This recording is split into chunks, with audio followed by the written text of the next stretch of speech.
Assalamualaikum warahmatullahi wabarakatuh. My name is Cynthia Nur Febri. I will explain the material language learning assessment about assessing reading, assessing grammar, assessing writing, assessing speaking, and assessing listening.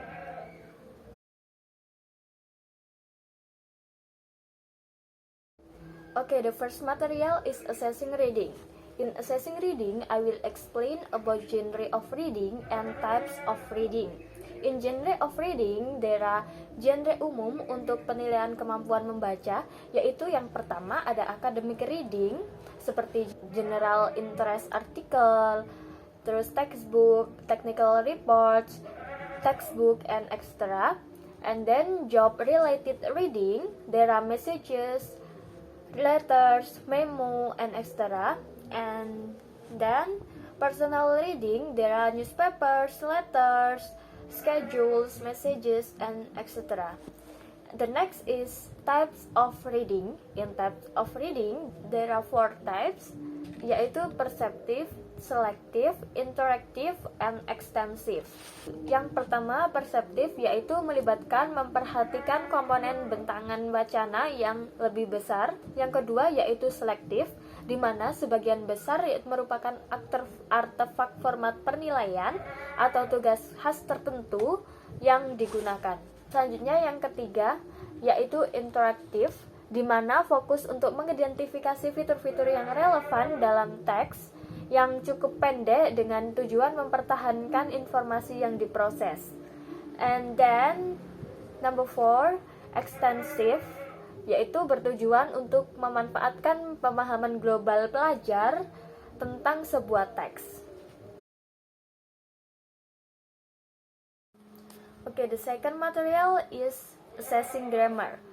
In assessing grammar, communicative competence has 4 components that are grammatical, sociolinguistics, discourse, and strategic competence. In grammatical knowledge consists of 3 elements.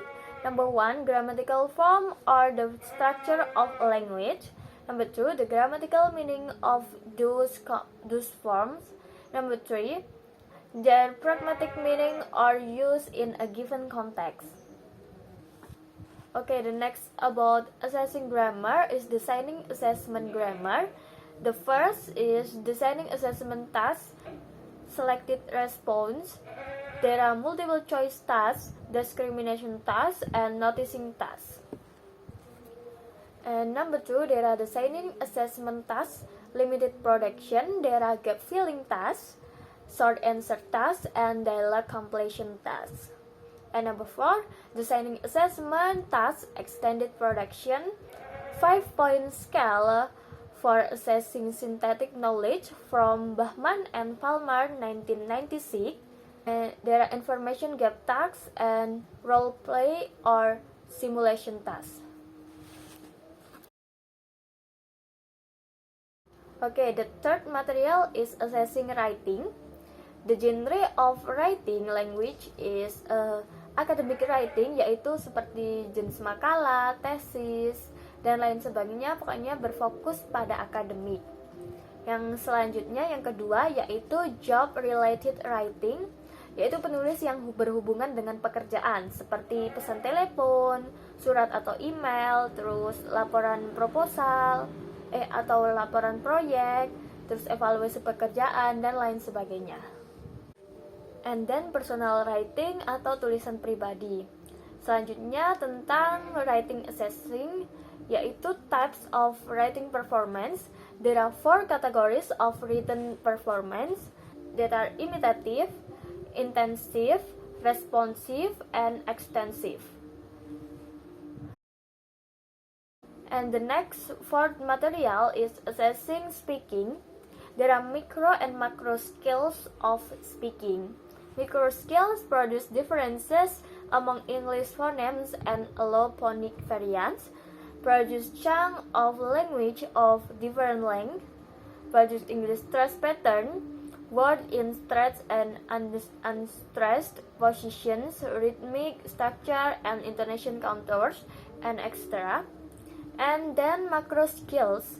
In macro skills, appropriately accomplish communicative function according to situation, participant, and goals.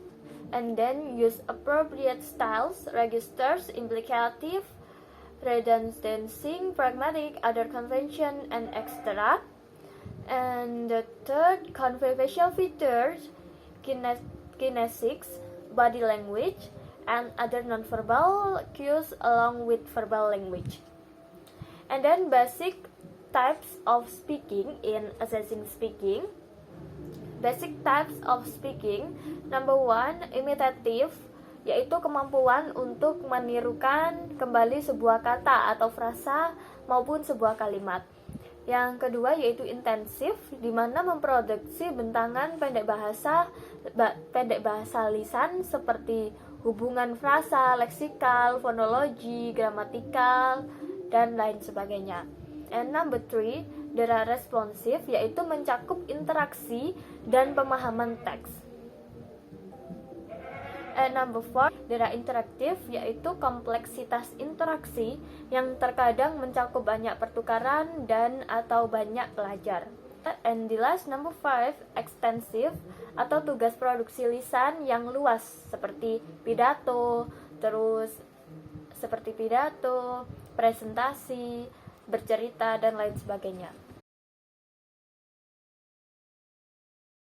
Okay, and the last material is assessing listening. There are 4 types of listening. Number one is intensive, responsive, selective, and extensive. Extensive yaitu mendengarkan untuk pemahaman global dari atas ke bawah tentang bahasa lisan. The next about assessing listening is authentic listening task. Ideally, listening tests are cognitively demanding, communicative, authentic, and interaction. And tests as a sample of performance or task implies an equally limited capacity to mirror all the real world context of listening performance. Okay, I think enough for me. Thank you. Wassalamualaikum warahmatullahi wabarakatuh.